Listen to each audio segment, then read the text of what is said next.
The Elon Musk saga. Let's talk about it. I am under attack by a billionaire, by the real... Hold on. Let me... Off. God damn it. Okay. Ladies and gentlemen, I'm under attack by the real president of the United States of America, by the wealthiest person on the planet, Elon Musk. All of this started when baby formula breast milk stealer of Blizzard, allegedly, Grums, a 60-year-old man, decided to post this. You can tell a lot about Ubisoft at Ubisoft with how much money they are throwing at terrorist platforming streamers. That was Grums, who has been on a conquest to attack Assassin's Creed Shadows. He's been on a journey, and it's been relatively unsuccessful so far. Having said that, he's still trying. Elon Musk, being the absolute loser that he is, that spends way too much time on his own platform that he purchased for incredibly narcissistic reasons, turned around and replied to it saying, Hasan is a fraud. Then he doubled down, double tweeted, and said sellout would be more accurate. Objectively, he's promoting a terrible game just for the money. To which I screenshotted and quote retweeted, this bitch literally paid someone to power level his character in Path of Exile 2, Lamau. What do you mean I'm a fraud? Elon, I challenge you to a duel in Elden Ring. I will cook your fat rolling ass. The reason why I said that is because Elon is not a real gamer, but a fake one. And also because From Software games are the only games that I'm above average competent in. Even though I am not the best gamer, Elden Ring is one of the games that I am decently good at. Elon Musk has also reportedly power leveled his Path of Exile 2 character to a degree where he was one of the top players, allegedly, in the entire planet. All of this was, of course, revealed by Crip and Quen and the work that they put in, something that also Asmongold refused to call out until his own community called him out, because Elon Musk is a big Asmongold fan. They're in the DMs of one another. Elon Musk basically exposed how fraudulent he was in that process. But it seems that Elon had not had enough, because he went back and he's still apparently crying about me. He turned around and called me a chicken shit R word. Again, 60-year-old man, by the way, just so you understand. Nobody pays Elon to play Path of Exile 2. How much money do they pay you for Assassin's Creed Shadows, says Grums. These are the real shills and grifters. To which Elon Musk replied, Hasan is such a chicken shit R word that he blocked me. My editor also then joined in on the fun, said, and you're so dumb that you thought that Asmongold's YouTube editors control what he does, which was a good own. Congratulations. And then he double tweeted again and said, and showed that I was... blocking him, which I did. Of course I blocked him. For people wondering why Elon is so focused on Hasan, oh, that's funny. Oh no, everyone is posting replies. Everyone is Grimes posting in the replies. Attack is too high. The noise gets too high currently. Why are you so buff? Is it necessary? What? I don't know. I like working out. Attack. Now, what I find to be particularly strange about this saga is that no one is addressing the fact that I said I would have him on the stream. I would 1v1 him in Elden Ring and expose him for the fraudulent gamer that he actually is. Now, I'm rusty on Elden Ring. I haven't played in a while. I don't know what the new metas are, and I still think I could cook his ass. That's number one. Number two, if we are not going to test our mettle in Elden Ring, we could also do it as interlocutors in the marketplace of ideas. I responded to him, a 60-year-old man who's the wealthiest person on the planet and yet still a ginormous narcissistic crybaby, with this. Yeah, I blocked you out, Elon Musk, because you bought this website and you forced everyone to see your dumbass tweets 7,000 times a day. Why do you think I'm afraid of you? Come on the stream if you're such a big man. Elon Musk, noticeably, has refused to respond to me at all. Perhaps it's because I've blocked him. So, in the interest of fairness, I will unblock him so he can reply to me directly if he chooses to do so. Elon Musk, of course, is a coward and narcissistic and thin-skinned. I will most likely subsequently block him once again because, as I said on this tweet, I hate seeing all the posts that he boosts on purpose. It is so annoying. If he actually had something interesting to say, if he actually had something worthwhile to say, perhaps I would not have issues with his tweets, but he tweets so much instead of running any of his many companies. That's all he does, as a matter of fact. And as you guys know, I've talked about how Elon Musk is someone that I truly love because his ineptitude in broad daylight is single-handedly destroying the myth of meritocracy. Because if someone as stupid and as thin-skinned as Elon Musk can be the wealthiest person on the planet while demonstrating that he doesn't do anything real, then I truly hope that one day many Americans will start recognizing that perhaps these billionaires didn't actually work super hard or super smart for their wealth. You can even extrapolate further by looking at someone who is as silly as myself, as a Twitch streamer. I have also seen tremendous success. I'm not particularly smart or uniquely charismatic, and yet I have been able to achieve financial success to the degree that I have. It's obvious that to even my haters that meritocracy is a lie. Jabri also had a funny tweet on this. The richest man on earth having a meltdown over a Twitch streamer just proves that no amount of money can make you any less of a loser. There it is. This is the Elon Musk saga. My challenge is still simple. Elon Musk, come on the stream. Show everybody how not afraid you are. Except, Elon Musk, you have backed away from challenges time and time again. When Jon Stewart said he wanted to have you on the broadcast, you said you'd be down to do it as long as it was in real time. Then you turned around and ran away from that, and you claimed that he was compromised. Elon Musk also backed away from fighting after entertaining the notion of fighting Mark Zuckerberg. Imagine being afraid of Mark Zuckerberg. Will Elon Musk run away from a challenge once again? Perhaps he will. Anytime, any place, Elon Musk. I'll come to you if necessary. The ball's in your court.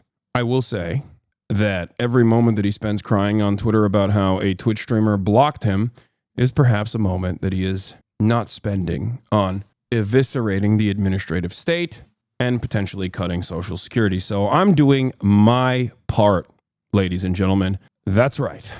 What have you done today? Did I just make a YouTube video? Yes, I did. It does. One last note that I will mention is that I have talked time and time again about how Elon Musk has known who I am and has not been a big fan of me for quite a while. I've talked about this quite a bit, and people used to tell me, Hasan, you are so full of yourself. He has no idea. I knew, because of sources that I cannot reveal, that Elon Musk has actively had a grudge since I had his baby mama, friend of the show, Grimes, on the broadcast, where she said this. This could perhaps be one of the reasons as to why Elon Musk has been so angry and so resentful about my existence for quite some time. Because the attack is too high. The noise gets too high currently. Why are you so buff? Is it necessary? What? I don't know. I like working out. You miss long hair Hasan? Long hair Hasan wasn't that good. I wasn't a fan of long hair Hasan. That was a particularly good hair day. Yeah, thank you. Let's see if he tweets a little bit more after this, but I think this will most likely shut him up again. It is also kind of funny that award-winning journalists are sending me the Elon Musk tweet. I won't name who, but apparently Grok thinks you would win in a 1v1 versus Elon and Elden Ring. Ask it 1v1 in Elden Ring, who would win, Elon Musk or Hasan Piker? I don't know how to use Grok, and I don't want to use Grok. I don't know how any of that works, but I'm not going to do that. If he takes you out, know that you died, how you lived, posting. Yeah. Someone asked Grok to analyze the Elon Musk fight. Predicting the outcome of an Elden Ring 1v1 between Elon Musk and Hasan Piker is speculative, but can be informed by what we know about their gaming experience and approaches to the game. Elon Musk has publicly shared his Elden Ring build, which became infamous for his unconventional and suboptimal choices. His character at level 111 leaned heavily into intelligence deck setup with high stats in those areas. But his equipment choices, like wielding 2 shields, 2 swords, and a staff while wearing heavy armor, resulted in a heavy load status. That's why I said he was fat rolling, by the way. This severely limits mobility, making dodging slow and ineffective, a critical disadvantage in Elden Ring's fast-paced combat. Musk is claimed to have completed the game, suggesting some level of persistence, but his build indicates a reliance on summons or range magic, rather than mastery of mechanics like dodging or melee combat. Critics, including gamers and commentators, have mocked his setup for a lack of optimization, with some suggesting he might not even play as skillfully as his completion claim implies. Hasan Piker, on the other hand, is a Twitch streamer with significant gaming experience, having streamed Elden Ring extensively. He's known to have tackled the game's challenges live, including rage quitting after struggling with the NPC invader Mad Tongue Alberic. despite quickly defeating the first boss, Margit. This indicates he's comfortable with the game's difficulty and has practical experience with its mechanics, even if he's not immune to frustration. As a seasoned streamer, Hasan likely has a better grasp of builds and combat strategies, honed through hours of play and community interaction. While his exact build isn't as publicly dissected as Musk's, his streaming background suggests he's prioritized a more balanced or effective setup, likely medium armor for mobility and a mix of melee and magic tailored to his playstyle. In a 1v1 duel, Elden Ring heavily favors skill, reaction time, and build efficiency. Musk's heavy, clunky build would leave him vulnerable to a mobile opponent who can dodge and punish slow rolls.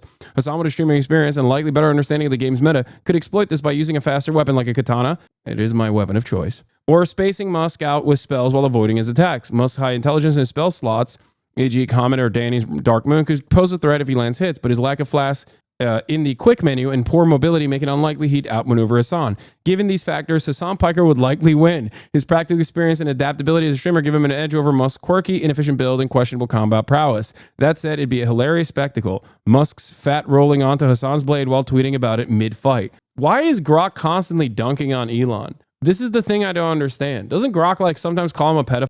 What are the odds he actually comes on? Less than 0.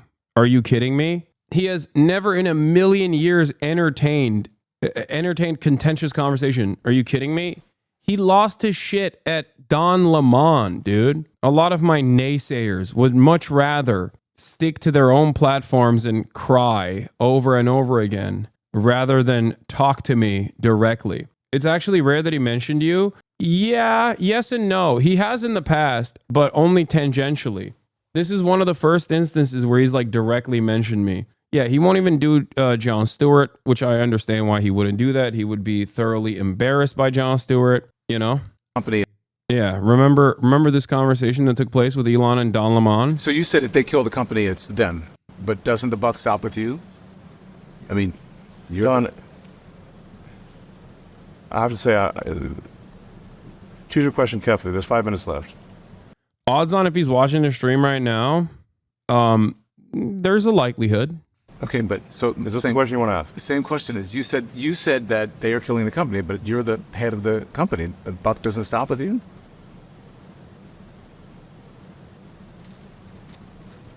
I acquired X in order to preserve freedom of speech in America, the First Amendment. And I'm going to stick to that. And if that means making less money, so be it. So I have to be, listen, I'm just being honest, right? I'm not trying to, like, get you or anything. I was just surprised that you would blame other people for killing the company. I mean, when you say the buck stops with the president of the United States, regardless of what happens, right? So, why would that question upset you? You seem upset by it, are you? I think you. And I'm not trying to upset you. Well, you are upsetting me because the way you're phrasing the questions, I think, is not cogent. It's not what? Not cogent. Cogent. Yes. Go ahead. If given a choice where an advertiser is saying like you have to censor all this content on the platform, irrespective of where their advertising appears, then our answer will be like, look, you can choose where you want your advertising, what you want your advertising to appear next to, but you can't insist on censorship of the entire platform. And if you insist on censorship of the entire platform, even where your advertising doesn't appear, then obviously we will not want them as an advertiser. So what would you say to advertisers who have left the platform or who are considering coming back or not coming back? What would you like to say to them? Well, first of all, almost all of our advertisers are coming back to the platform.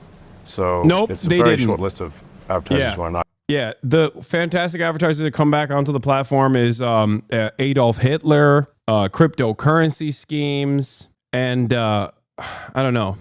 I don't even get that many ads anymore, but it's usually like the dumbest shit I've ever seen. Don't forget Nixon Groyper. That's what I'm saying. I get a lot of schizophrenic people on my ads. I'm not even using it as a pejorative, like literal schizophrenics. Yeah.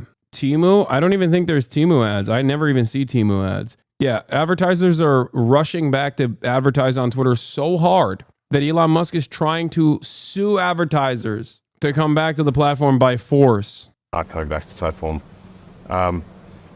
And our advertising revenue is rising rapidly. And our subscription revenue is rising rapidly. And I feel very optimistic about the future of the X platform. Okay. Listen, I'm honestly, I'm not meaning to offend you, You're an intense person. Where does that intensity come from? I was born that way. And I had a tough childhood. You did? So, yeah. How so? So tough. Right, Walter Isaacson goes into it in the book, and we only have a couple minutes left, so All right. too long to describe. So the one or two questions I can do, and then we'll have to call it. Right. Okay. Again, I don't mean to upset you. Why are you just... No, I have a whole room full of people waiting to meet with me, Okay. so we're just going over time. Okay. All right. I understand that. So Anyway, I had a difficult childhood. My father was spectacularly wealthy. We basically had slaves. It was very difficult.